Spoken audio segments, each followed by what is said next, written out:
Assalamualaikum warahmatullahi wabarakatuh. Waalaikumsalam warahmatullahi wabarakatuh. Sebelum kita memulai pada kegiatan belajar hari ini, sebaiknya kita berdoa agar diberikan kelancaran, kemudahan dalam memahami materi yang akan kita pelajari hari ini. Berdoa, mulai. Berdoa, cukup. Baik anak-anak, adakah yang tidak masuk hari ini? Iya. Sedikit mengulas materi pada pertemuan sebelumnya, yaitu kita sudah mempelajari mengenai materi tentang cerita pengalaman pribadi. Nah, jadi seperti yang telah kita pelajari pada pertemuan kemarin, bahwa cerita pengalaman pribadi itu dibagi menjadi beberapa jenis, yaitu cerita pengalaman menyenangkan, menyedihkan, atau bahkan cerita pengalaman menakutkan. Nah, dalam cerita pengalaman pribadi itu ada unsur penting dalam membentuk suatu cerita pengalaman pribadi, yaitu unsur 5W1H atau sering kita sebut dengan adik simban. Adik simban. Atau 5W plus 1H. Nah, apa saja adik simba itu? Yaitu apa, gimana, kapan, siapa, mengapa, dan bagaimana. Nah, kemudian selain adik simba, selain ini kemarin kita juga telah mempelajari hal yang juga menjadi inti dari cerita pengalaman pribadi, yaitu ada diksi, juga intonasi, dan juga ekspresi.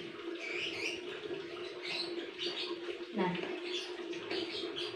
keempat hal ini menjadi sangat penting dalam cerita pengalaman pribadi, karena dengan adanya hal ini ketika kita bercerita itu akan memudahkan orang lain untuk memahami isi dari cerita yang kita ceritakan tersebut.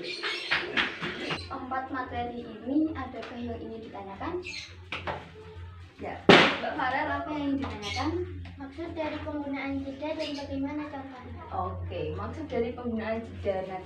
Nah, jadi yang dimaksud dengan jeda adalah hentian sebentar pada suatu ujaran yang ditandai oleh tanda baca titik, titik koma, titik dua, dan titik. Contohnya,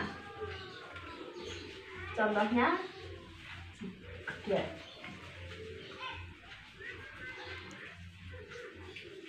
Kucing makan tikus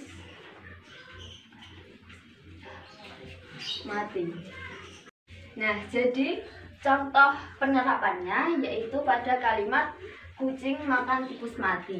Nah, apabila ada tanda koma di setelah kata kucing, maka jedanya akan seperti kucing makan tikus mati. Berarti kucing memakan tikus yang sudah mati.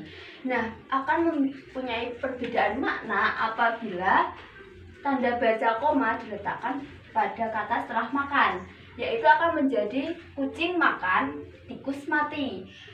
Hal ini akan memberikan suatu makna bahwa ada kucing yang sedang makan sedangkan ada tikus yang mati. Jadi begitu. Apakah sudah paham, Mbak Farel? Paham. Nah, untuk pertemuan pada hari ini, yaitu kita akan mempraktikkan materi yang telah kita pelajari pada minggu sebelumnya, pada pertemuan sebelumnya, yaitu sekarang kita akan praktik mengenai berbicara cerita pengalaman pribadi. Nah, kalian boleh bebas akan bercerita tentang apa saja, baik itu cerita yang menyenangkan, menyedihkan, atau bahkan cerita yang menakutkan. Kalian bebas mau bercerita tentang apa saja.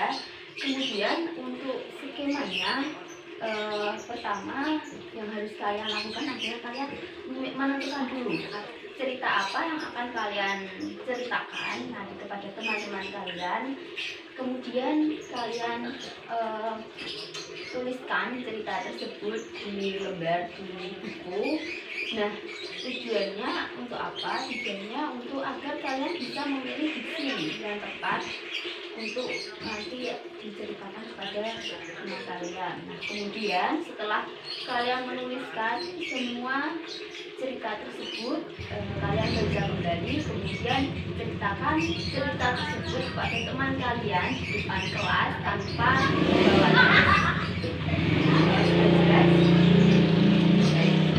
Nah, sekarang kalian saya beri waktu selama kurang lebih 30 menit untuk menuliskan cerita pengalaman pribadi kalian. Nah, selanjutnya cerita tersebut kalian praktikkan di depan kelas. Kalian ceritakan cerita tersebut di depan kelas tanpa membawa teks.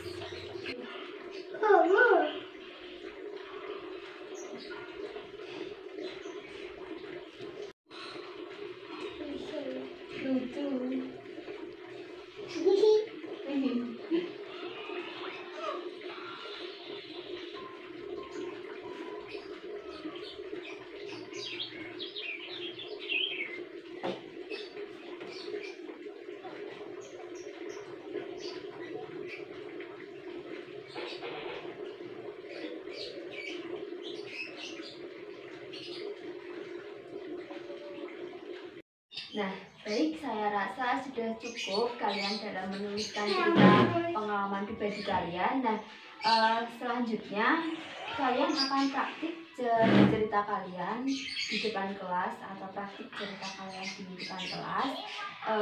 Sebagai gambaran kalian untuk bercerita di depan kelas, saya akan memperlihatkan suatu contoh video praktik tentang bercerita pengalaman pribadi. Berikut videonya, kalian simak dengan baik-baik.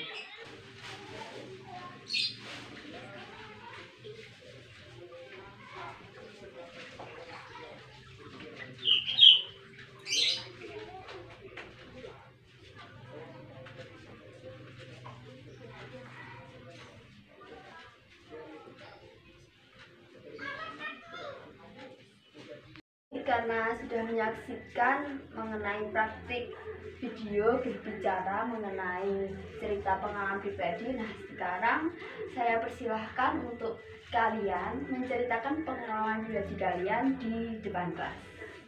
Nah, diawali dari absen pertama. Baik, kepada Mbak Farel, saya persilahkan untuk menceritakan pengalaman pribadi di depan kelas. Saya persilahkan Mbak Farel. Baik, di sini saya akan menceritakan pengalaman pribadi saya, yaitu belajar bahasa Prancis. Pada bulan September lalu, saya mengikuti kelas bahasa Prancis yang dilaksanakan di TPA Hidayatus Sufyan. Dengan pengajarnya adalah Mbak Della, mahasiswi UNY jurusan Pendidikan Bahasa Prancis. Saya sangat senang mengikuti kegiatan tersebut karena saya dapat belajar bahasa Prancis yang belum mungkin saya dapatkan di sekolah. Dengan mengikuti kegiatan ini, saya bisa menyapa seseorang menggunakan bahasa Prancis seperti kata halo. Dalam bahasa Prancis adalah bonjour. Juga mengenal huruf abjad dalam bahasa Prancis dan juga angka dalam bahasa Prancis. Saya merasa senang dan akan mengikuti kegiatan seperti ini lain waktu.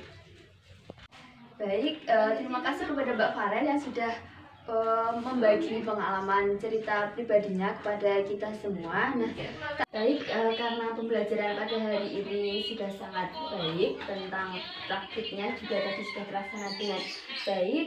Kemudian untuk materi pada minggu besok atau pertemuan selanjutnya yaitu mengenai cerita pendek. Jadi kalian mempelajari tentang cerita pendek itu mengenai unsur intrinsiknya. Nah, unsur intrinsiknya itu ada apa saja kalian pelajari. Itu kalau tidak salah ada 7 ya, yaitu mengenai tokoh, penokohan, tema, latar, alur, juga amanat. Itu kalian pelajari untuk kita diskusikan pada pertemuan besok. Nah, Karena saya rasa pertemuan pada hari ini sudah sangat cukup, saya akhiri. Wassalamualaikum warahmatullahi wabarakatuh. Waalaikumsalam warahmatullahi wabarakatuh.